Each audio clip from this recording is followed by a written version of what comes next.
নমস্কার বন্ধুরা, আপনাদের সবাইকে আবারও একটা নতুন ভিডিওতে স্বাগত জানাচ্ছি। আজকের ভিডিওর টপিক হচ্ছে যুবসাথী প্রকল্পের নতুন আপডেট নিয়ে। 8ই মার্চ আন্তর্জাতিক মহিলা দিবস গেছে। তার আগেই মুখ্যমন্ত্রী একটা ঘোষণা করেছে যে যুবসাথীর টাকা এই আন্তর্জাতিক মহিলা দিবস থেকেই তারা ছাড়তে শুরু করে দেবে। যে ডেটটা আগে বলা হয়েছিল 1 এপ্রিল। যুবসাথীর ফর্ম যারা ফিল আপ করেছে তাদের মধ্যে অনেক কিউরিওসিটি তৈরি হয়েছে। অনেকের অ্যাকাউন্টেই এখনও হয়তো কোনো টাকা এসে পৌঁছায়নি। তো সেই নিয়ে প্রত্যেকের মনে একটা দ্বন্দ্ব চলছে।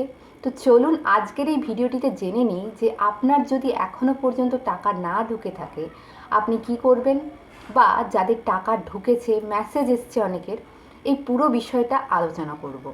তো যুবসাথী প্রকল্পের টাকা অলরেডি ছাড়তে শুরু করে দিয়েছে এমনই ঘোষণা করেছেন মুখ্যমন্ত্রী। এমনকি অনেকের মোবাইলে মেসেজও এসে গেছে যে তাদের আশেপাশের যে ট্রেজারি থেকে, মানে যে সরকারি শাখা থেকে ফর্মগুলো অনুমোদিত হয়, তারা সাকসেস পেয়ে তাদের টাকা ছাড়া শুরু হয়ে গেছে, এমনও মেসেজ অনেকে পেয়েছেন। আবার অনেকে এমনও আছেন যারা এই রকম মেসেজ পাননি। তো আপনারা একদমই ঘাবড়াবেন না। অনেক ফর্ম এভাবে জমা পড়েছে, তো সবার একসাথে মেসেজ ঢুকবে না। আপনারা কিছুদিন ওয়েট করুন।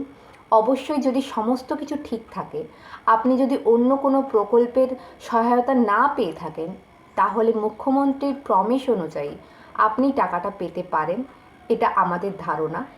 এবং অনেকেই যারা মেসেজ পেয়েছে তারা অনেকের অ্যাকাউন্ট চেক করেছে কিন্তু টাকা আসেনি, কিন্তু মেসেজ ঢুকিয়েছে যে টাকা ছেড়ে দিয়েছে।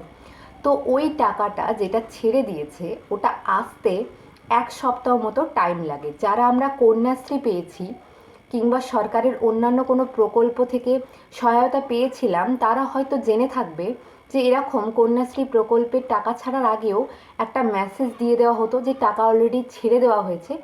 ওটা আসতে, মানে যে ব্যাংকের অ্যাকাউন্ট তোমরা দিয়েছো সেই ব্রাঞ্চে আসতে 1 সপ্তাহ মতো টাইম লাগতে পারে।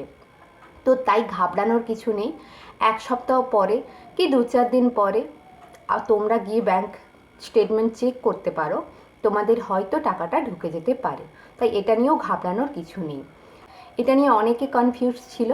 আর যাদের মেসেজ ঢোকেনি তারা কিছুদিন ওয়েট করতে পারো। আর না হলে যুবসাথী প্রকল্পের অনলাইন সাইটে সহায়তা কেন্দ্র হিসাবে একটা নাম্বার দেওয়া আছে, তোমরা সেটাতে কল করতে পারো যদি 2-3 মাস হয়ে যাওয়ার পরেও তোমাদের টাকা না ঢুকে থাকে। তো ভিডিওটি কেমন লাগলো অবশ্যই জানিও।